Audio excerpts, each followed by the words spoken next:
So we would raise, and the sizing, if you remember from my chart, if you have somewhere between 25 and 50 big blinds, I recommend raising to 2.5 big blinds, which in this case is 125, right? So we raise to 125, and the small blind calls, and the big blind also calls.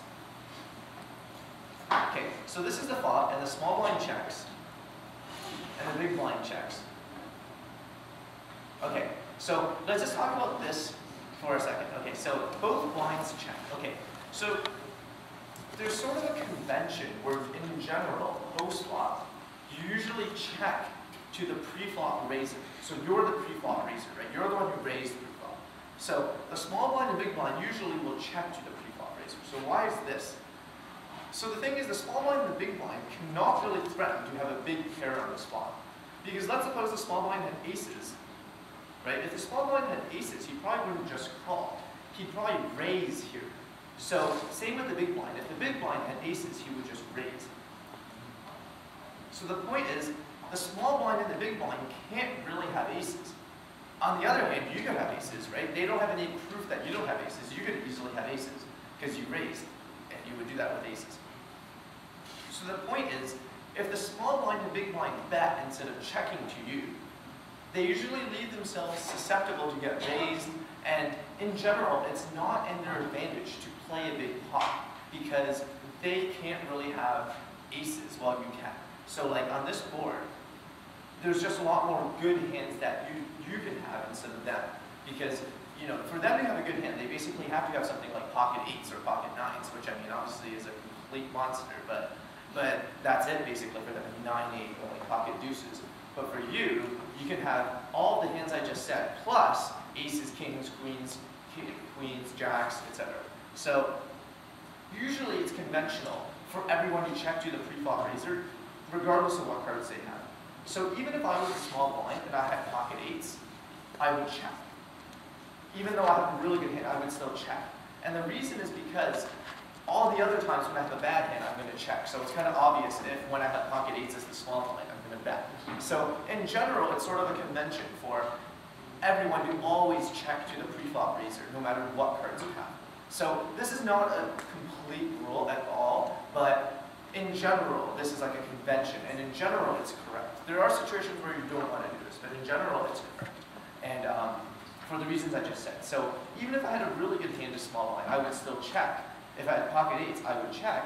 And if he bets, I would raise. So it's called check raising. I would go for the check raise.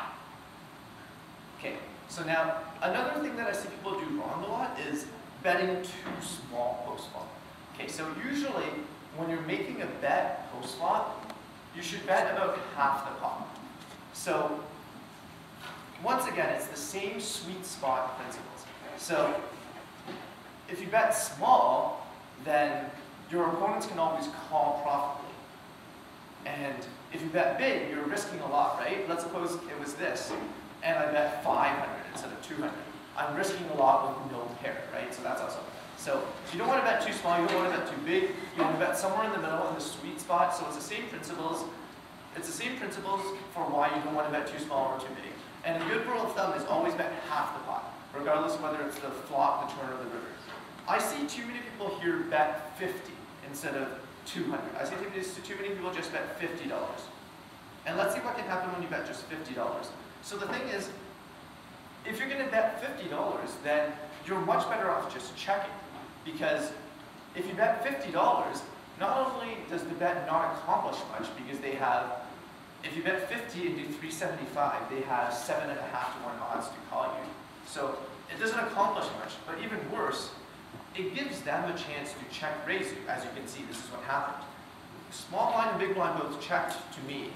I bet 50, and small blind suddenly made it 350, right? I mean, it was just completely pointless to bet 50. There was no reason. If I checked, I would have seen the turn, and maybe the turn would have been an ace or a queen. So betting small basically has no purpose. You should either bet half the pot, or you should just check. Right, so basically what I said was just this slide. Betting, yeah? Sorry, 2 questions. The first one was, why would he check raise instead of just betting? Okay, so Okay, yes, okay, so yeah, I'll go through this again. So, the reason why so the thing is when he doesn't have a good hand, he's always going to check, right? So basically, the chances that he has a good hand is much smaller than the chances that you have a good hand. Because he can only have pocket 8s, pocket 9s, pocket 2s, or 9-8 or something like that. But you can have all those hands plus aces, kings, queens, jacks, or whatever, right? So on average, you're going to have a better hand than him. And if he just bets, you can raise him and you can bluff raise him and put him in a lot of tough situations because in general, he's got to be scared of you because you're much more likely to have a good hand than he is because you're the preflop raiser. So basically, it's in general in his interest to check because in general, you're going to have a much better hand than him. So now, if he does happen to have a good hand like pocket 8s, why should he still check? Because let's suppose he didn't. Let's suppose he bet when he had a good hand and check when he had a bad hand. Then it's kind of like transparent, right? So he's going to check everything else. So he might as well also check his good hands, and you would never expect it. Otherwise, it's kind of transparent if he's going to check all his bad hands and also check his good and bet his good hands. Okay, that makes sense. And here's my follow-up question. From Yeah. experience, how relevant is it when you're trying to read your opponent's cards based on his betting stance? Because maybe you could have pocket aces and you assume that he's playing rationally, which is not necessarily the case. Right. So yeah. So you can try to read your opponent based on their betting size. That's another reason why I'm recommending always have the same betting size, which is bet half the pot, so that it's harder to read whether. Because yeah, some people they bet big when they have a good hand, and they bet small when they're bluffing. Then I mean it's pretty easy to play against this person. Yeah. Any thoughts on adjusting the post-flop raise for number of callers, for number of people that are in the pot? Yes. So I mean that takes that into account, right? Because if there's more callers, the pot is bigger. So half the pot is a bigger number if there's more callers. Okay. So right. So you never want to bet small, right? So remember, just because they check doesn't mean they have bad hands.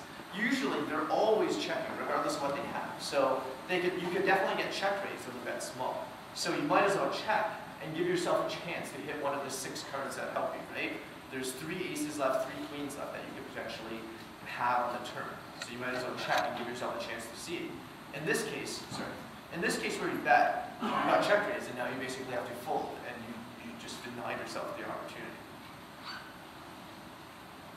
So in this situation, I'd say betting 200 is an alright play and checking is an alright play as well. I think both are fine. And why is that? So let's compare the advantages of betting 200 versus the advantages of checking. So if you bet 200, if they had king jack, they would just fold. You don't give something random like king jack a chance to outdraw you. If you check, the turn might come a king or a jack, and then you just let them beat you. But if you bet, their king jack will fold, which is pretty good. So that's the advantages of betting. The advantages of checking is you see the turn card for sure. There's no risk of getting check raised. And also, when you bet, so the other advantage of checking that's very important is when you bet, you're really only called by hands that beat you, right? If you bet, they're going to call you basically with any pair, which beats you, and they're going to fold like ace 10, but ace 10 is already losing to you. So when you bet, they're basically only calling you with hands that are better than yours, and they're folding all hands that are worse than yours. So in that sense, betting is sort of pointless, right? Because when you bet, you want them to either call with the worst hand or fold the better hand. But in this case, when you bet, it's the exact opposite. They're going to call all better hands, all pairs or better, and they're going to fold something like king, queen. So all in all, I think it's about comparable. There's advantages and disadvantages of each, and it's important to understand them. Okay, so now it's the exact same hand, except for instead of having ace queen, I have king queen. Okay? So just to make sure everyone understood the comparison, if we go through the same comparison again, what I said before is no longer true, where I said when you bet, only better hands call you and better hands never fold. This is not true. Because in this case, if you bet with your king queen, A hand like ace-jack or ace-7 might fold, right? If they had ace-jack or ace-7 on this spot, they don't really have much. They're probably going to fold. So betting did accomplish something. It got them to fold a better hand. Whereas before, when you had ace-queen instead of king-queen, your hand was better than ace-jack and ace-7. So it's all right if they didn't fold. So the point is, betting here is much better than betting in the previous situation. Because betting here gets them to fold some better hands, which is really good for you, right? You get them to fold the winning hand. So it's like bluffing. So remember when I said if you had ace-queen, I think both checking and betting are fine?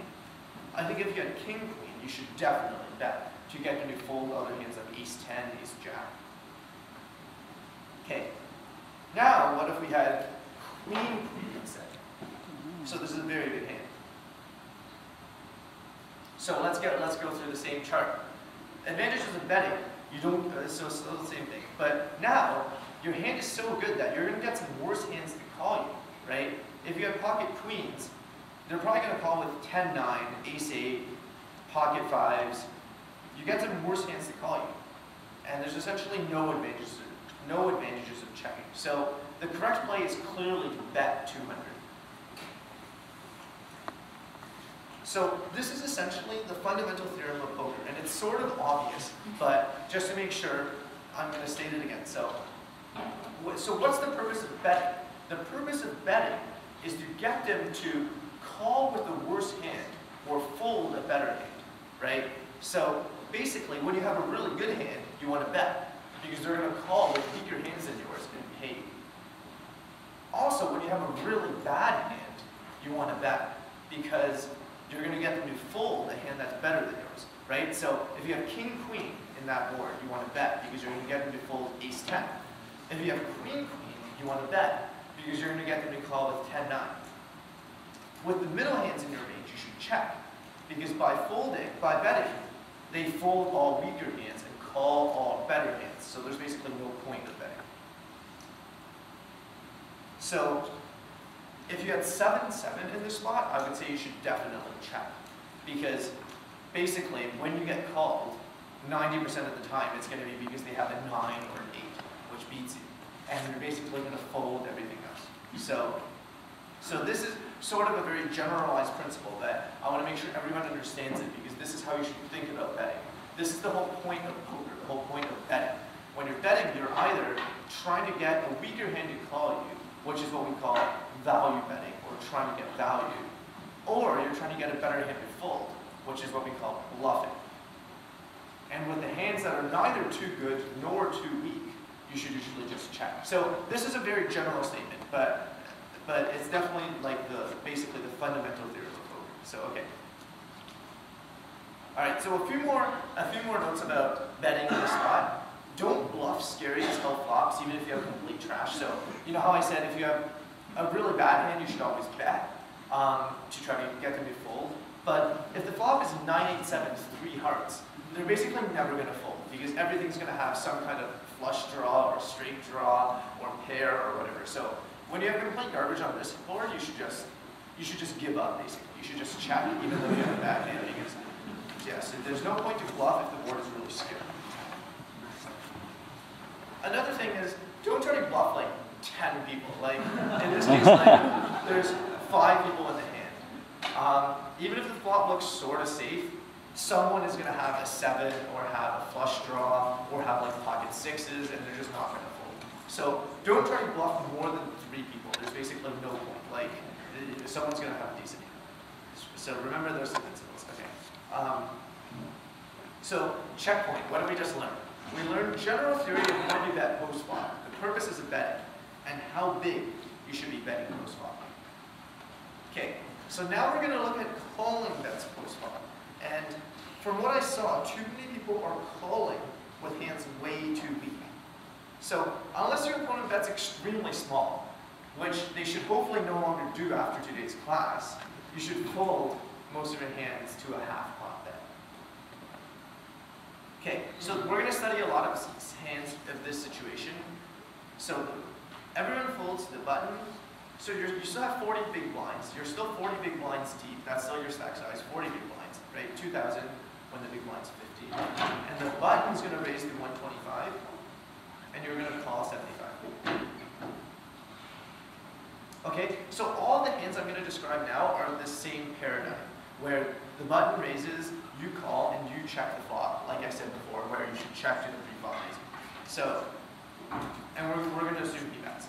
Okay, so in this situation, you should just fold. I've seen so many people just call in this situation, and if you have no pair and no draw, like by draw I mean a flush draw or a straight draw, which is this case. You have no pair, no draw. You should just fold. There's not really any reason to do anything. You should just fold. So I've seen a lot of people call in this situation, and you're just basically giving your chips away because you have nothing. Why would you call? So let's look at more examples where you should just fold. So next one, same situation. So I'm assuming the pre-flop play was the same. The button raises, you call, you check the flop, and the button bets. The same thing. You have ace high, but I mean the board is pretty scary, and you basically have nothing. So you should just fold. Okay, once again, fold. Even though your ace high looks decent on this board, once again, it's just there's so much stuff connects with this board.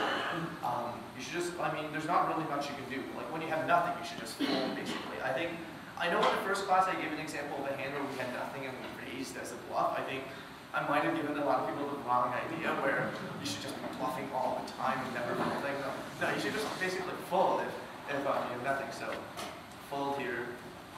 Like, I've been watching online, and I think the players who have done the best are basically the players who fold the most and just wait for a good hand, and then they put all their money in, and a lot of people will call them with absolutely nothing. And I think these are basically have been the people who've been doing the best in the online world, are the people who just only play good hands, and it's because people aren't folding enough. So obviously, you should just never bluff and only play good hands because people aren't folding enough. So I'm trying to teach people now to fold more. So just fold this, okay?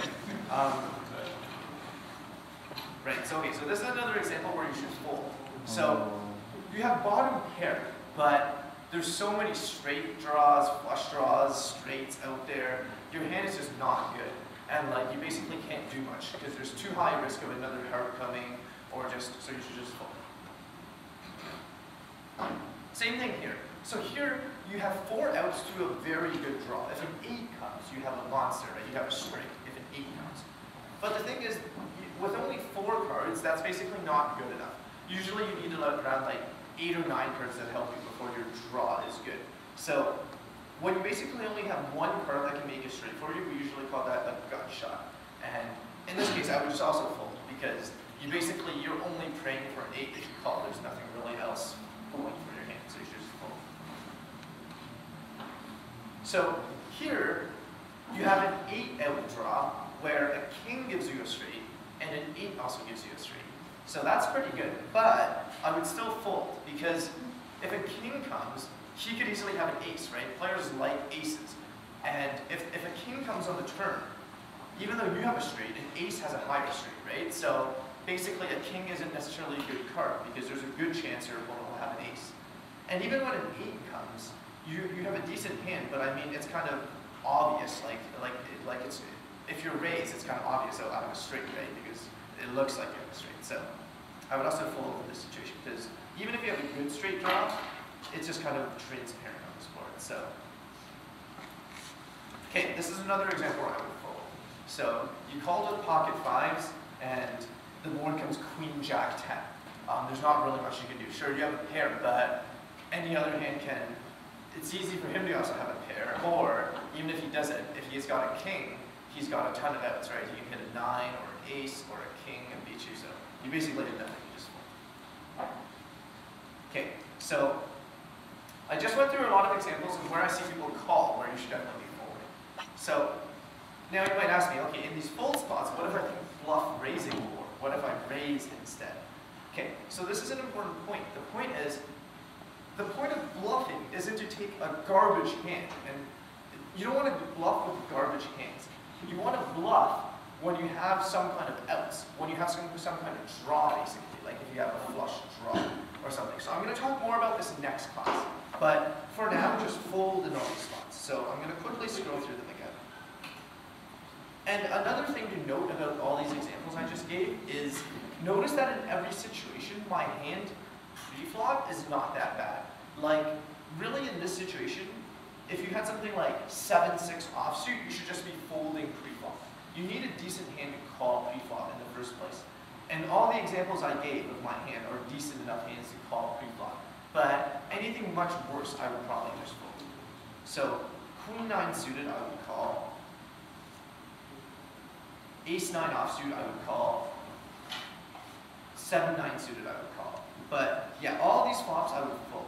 So pocket 5s I would call. But all these flops I would fold because you just have nothing. Okay, so I gave you some examples of boards where you just have nothing. So people need to be folding more often in general. Like, if I were to go online and play right now, I would just I would never bluff. I would only play good hands and just bet a lot when I have a good hand. And I know people will call me because people aren't folding enough. So I'm telling you, you really need to be folding in all of these situations I just described.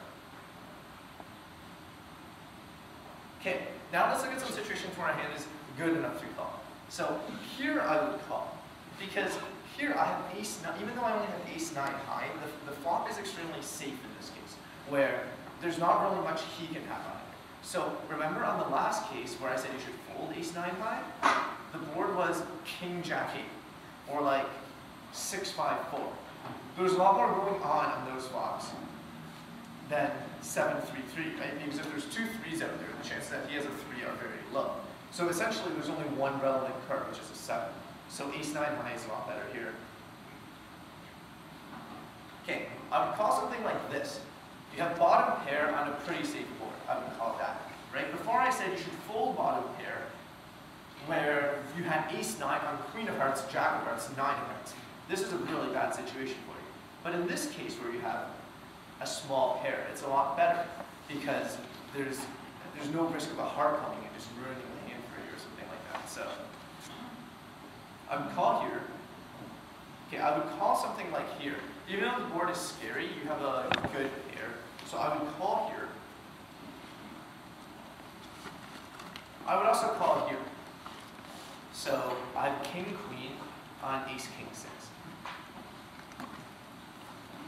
I would also call in a situation like this. So I'm going through this fairly quickly. So even in this situation, I would call. So the point of these, obviously these are good hands. Obviously I'm calling.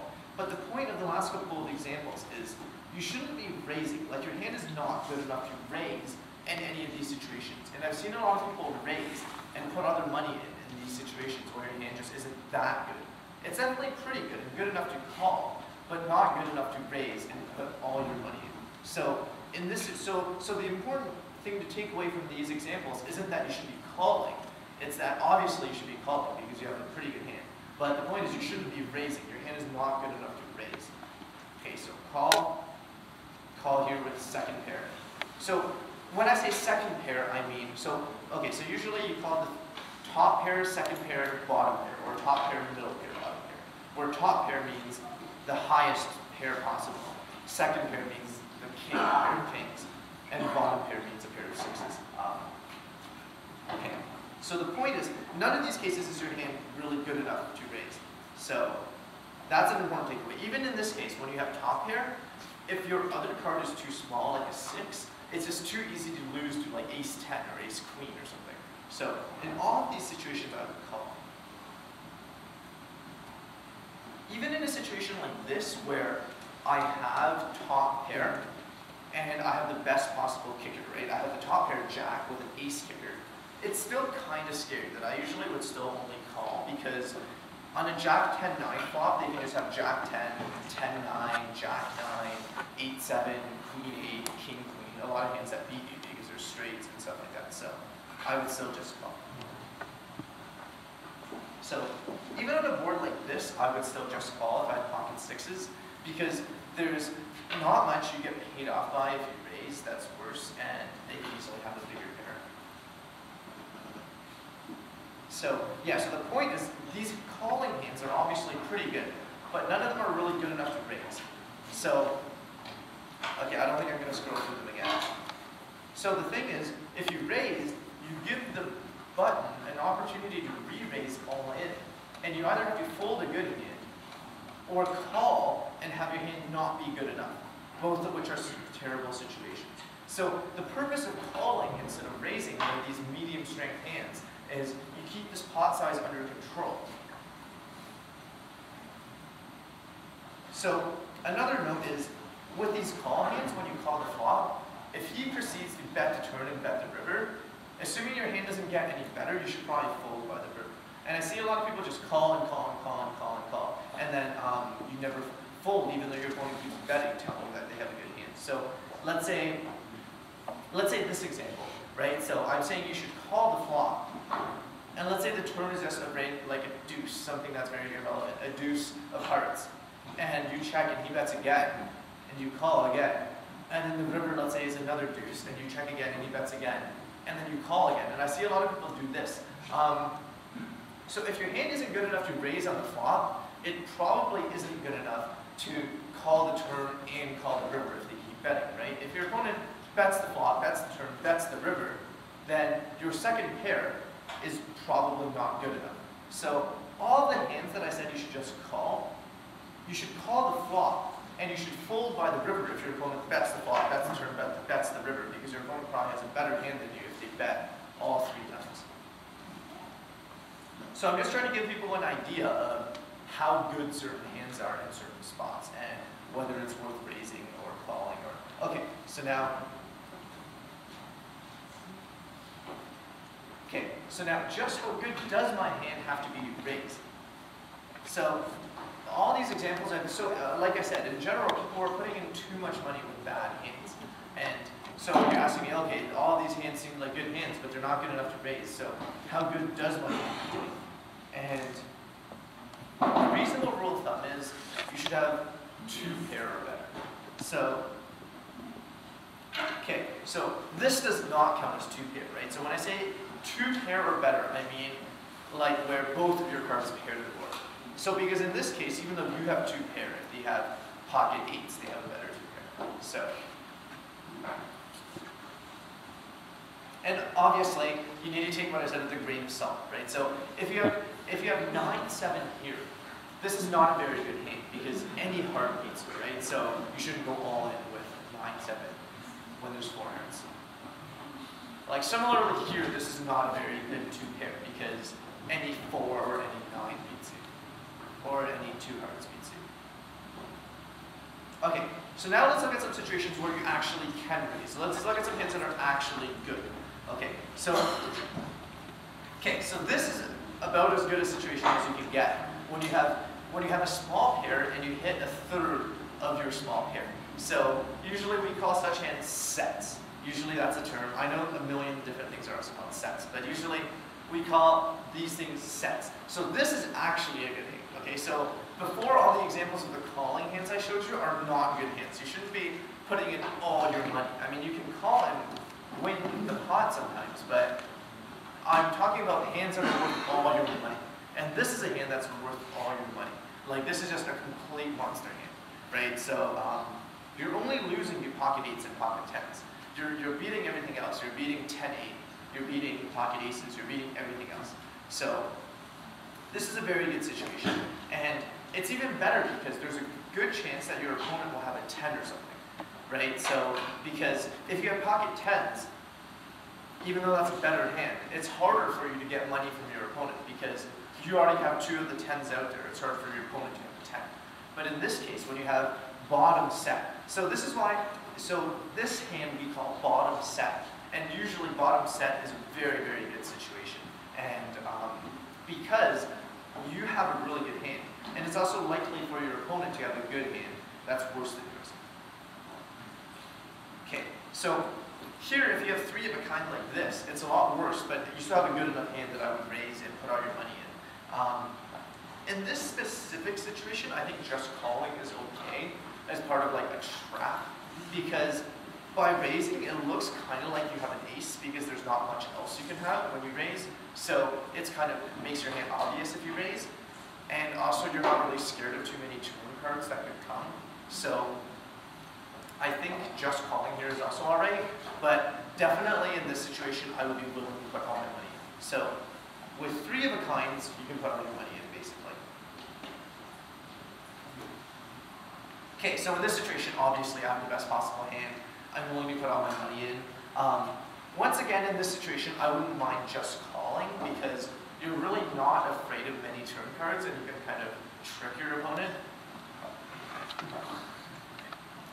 Okay, but in this situation, I would definitely raise. And the reason is because in this situation, you're a lot worse off than in the first situation, right? In the first situation, you're not really afraid of a fourth heart coming.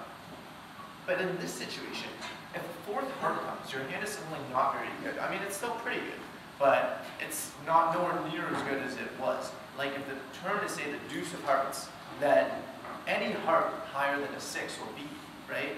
So there's a lot of turn cards that you're scared of. So you would definitely want to raise in this situation and get your money in now, instead of letting another heart come and ruin your hand. So same thing in this situation. I would definitely raise and get it in when I have a straight here, instead of letting a diamond come and ruin my hand or something. So yeah, so here I'm trying to give you actually examples of strong hands. So here, here with 2 pair, I would be willing to raise and put all my money in. But yeah, so the situations I just described are actually good hands. The situations before are decent hands, but they're definitely not worth all your money. So I recommend everyone you look through the slides that I posted today and just look. It won't take you very long. It'll take you 5 minutes. Just flip through all the hands again and make sure you sort of get an idea of what hands you should just fold, which hands are trash you should just fold, which hands are good enough to call but not good enough to raise and put all your money in, and which hands are good enough to put all your money in. And the point is, for a hand to be worth all your money, it's got to be very good. And like people have in general been putting all their money in with hands that are not good enough. So usually you need 2 pair or better. Like, you know, all these hands, you need a really good hand basically. Okay, so I'm going to show you some other examples where you have a really good hand, and even though if you don't have 2 pair, I would still put all your money in. So let's suppose you decided to be tricky and not re-raise your pocket aces pre-flop. I think putting all your money in on this flop is fine because there's just nothing much that beats you, and you know, you can have like pocket 8s or something. In this situation, I think your hand is good enough to put all your money in. You only have 1 pair, but the flop is relatively safe compared to the Jack 10-9 flop I showed you earlier. So earlier I showed you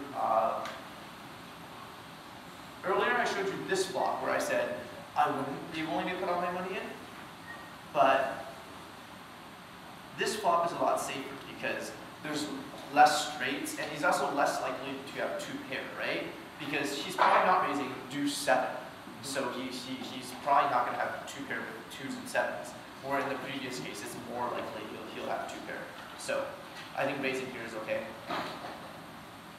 I think raising here is okay, where you have a good pair plus a flush draw, plus a good flush draw, I guess. That's also fine because you have top pair and a flush draw. So these are examples of some 1 pair hands that are good enough to put all your money in, I'd say. Okay, so now the thing is, okay, so one thing that I sort of forgot to mention, that I didn't mention through all this, that is very important, is how good your hand needs to be is very dependent on how many number of big blinds you have, right? So everything is dependent on how many big blinds you have. And that's what I said in the first lecture as well. So in all these examples, I assumed you had 40 big blinds.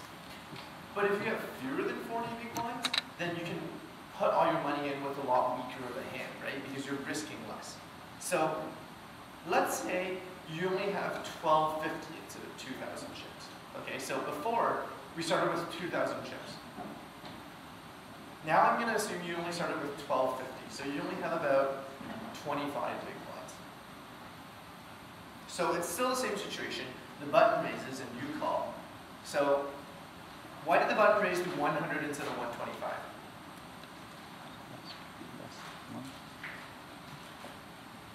So it's because of the chart, right? Because now remember the chart. If you have 25 big blinds or less, you should only raise to 2 times, right? So the raise size gets smaller as your number of chips gets smaller. Okay, so in this situation, even though I only have top pair with not that good a kicker, I would be willing to put all my money in because I just didn't start with that much money in the first place. So I'm risking a lot less. So when you have less big blinds, you can put your money in with a lot weaker hands. So same with this, if I have ace-7 here, I would be willing to put all my money in because the number of big blinds you started with is a lot less. Okay, right, so same thing again here. Even though before when I had this example, I said I wouldn't put all my money in, but in this situation, I would definitely put all my money in. So, right, so if your number of big blinds is a lot less, you can put your money in with a lot weaker of a hand. So on the contrary, if the number of big blinds is a lot more, I would be more cautious. So like, let's say we had this hand where we started with 8,000 chips instead of 2,000 chips. Right, so 8,000 chips, that I would not put in all my money for 8,000 chips with 6-5 cards on this spot. So the general principle applies where, right, it's the same principle. If you have more chips, you need a better hand to put all your money into because you're risking more. And if you have fewer chips, you don't need as good a hand to put all your money in because you're risking less. So all the examples I gave you are examples where you have 40 big blinds. So hopefully you can just extrapolate a bit from there. I mean, I'm going to give more example hands in future classes, but hopefully you can do some extrapolation of, how good my hand has to be when I only have 25 big blinds, how good my hand has to be when I have 100 big blinds. But the examples I gave were 40, and I think that's a good number because I think on average, most of the hands who play in the online league, you end up having around 40 big blinds. Yeah? Bring the slide, when you say raise, you mean all of them? Sorry, oh, raise? No, sorry, I don't mean all. Okay, that's a very good point. In all these slides where I said raise, I mean raise to like 2.5 times his bet or something like that. Right, so yeah, you have too many chips to go all in. So it's sort of the same sizing rules again. It's sort of the same escaping rule stuff. So if I had only like 600 chips, I would go all in. But 2,000 is just enough that you don't have to raise and put all your money in. So are there any other questions about all these hands? So yeah, I hope you look through these examples and sort of just keep them at the back of your mind of how good. Yeah. On a hand like this, where really limited to the CPU's code, do you usually raise min-raise, or do you still go 2.5? When you try to, like, you think you need to try to use all your raise? Yeah, so that's a good point. Yeah, so I mean, in this case where your hand is just exceptionally strong, when you raise, you can raise a bit small, right? Because what's the disadvantage of raising small? The problem with raising small is your opponent has really good odds to call, right? It's the same thing we've been going through over and over again. The disadvantage of raising small is your opponent can call and have really good odds. But in this case, they actually have very few outs. I mean, if they don't already have 2 pair or better, then they have 0 outs on the turn, right? So you're less afraid of giving them good odds. So yeah, so that's a very important point that I'll talk more about in future classes. It's a more advanced point, but if your hand is so strong and your opponent just has no outs anyway, then it's all right if you give them 10-to-1 odds because you're not afraid of anything. So in this case, that's fine, but like in this case, it's definitely not fine because if they have any heart, then they've got like 8 or 9 outs. And same with this case, it's definitely not fine. But yeah, that's a very good point.